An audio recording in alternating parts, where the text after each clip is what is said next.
দেশের ফুটবলকে ভিন্ন মাত্রা দিয়েছেন হামজা চৌধুরী। তবে দেশের ফুটবল ছাপিয়ে ইউরোপের ফুটবলেই বেশি আলোচনায় থাকেন তিনি। লেস্টার সিটি দিয়ে ফুটবলে হাতে খড়ি বাংলাদেশি তারকার। তবে গত বছর ধারে শেফিল্ড ইউনাইটেডে খেলেছেন তিনি। শেফিল্ডে মৌসুমটা তেমন একটা খারাপ কাটেনি হামজার। শেফিল্ড অধ্যায় শেষে আবারও ঘরে ফিরেছেন এই ফুটবলার। লেস্টার সিটিতে ফিরে গুরুদায়িত্ব পান হামজা। রক্ষণভাগ সামলানোর পাশাপাশি অধিনায়কের দায়িত্বটাও পালন করতে হচ্ছে তার। নতুন দায়িত্ব পেয়ে নিজেকে আরও পরিণত করে তুলছেন লেস্টার সিটির এই ফুটবলার। রক্ষণের পাশাপাশি আক্রমণেও পারদর্শী হয়ে উঠছেন তিনি।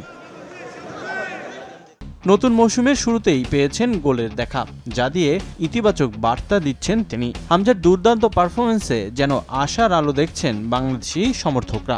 এশিয়ান কাপ বাছাইয়ে হংকংয়ের বিপক্ষে ম্যাচে হামজার পারফরমেন্স ধরে রাখতে পারলে চাপে থাকবে প্রতিপক্ষের রক্ষণ। প্রিমিয়ার লিগ থেকে অবনমন হলেও ইংলিশ ফুটবল লিগ কাপের প্রথম রাউন্ডে ফেভারিটের তকমা নিয়ে মাঠে নামে হামজার দল। শুরু থেকে বল দখলে আধিপত্য দেখালেও তেমন কার্যকর আক্রমণ করতে পারেনি লেস্টার সিটি। প্রথমার্ধ শেষ হয় গোলশূন্য সমতায়।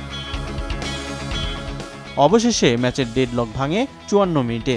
গোল করে দলকে লিড এনে দেন হামজা চৌধুরী, যা লেস্টার সিটির জার্সিতে বাংলাদেশি তারকার দ্বিতীয় গোল। তবে লিড বেশিক্ষণ ধরে রাখতে পারেনি লেস্টার সিটি। 65 মিনিটে গোল করে সমতায় ফেরে স্বাগতিকরা। 3 মিনিট পর আবারও এগিয়ে যায় লেস্টার সিটি, তবে সেই লিডও হারায় মিনিট 8 পর। নির্ধারিত সময়ে 2-2 সমতায় থাকায় ম্যাচ গড়ায় টাইব্রেকারে। পেনাল্টি শুটআউটে অনেকটাই ছন্ন ছাড়া ছিলেন লেস্টার সিটির ফুটবলাররা। শেষ পর্যন্ত 3-2 গোলে হেরে প্রথম রাউন্ড থেকে বিদায় নেয় লেস্টার সিটি। এর আগে শেফিল্ডকে ইএফএল এর চতুর্থ রাউন্ডে তুলতে সাহায্য করেছিলেন হামজা।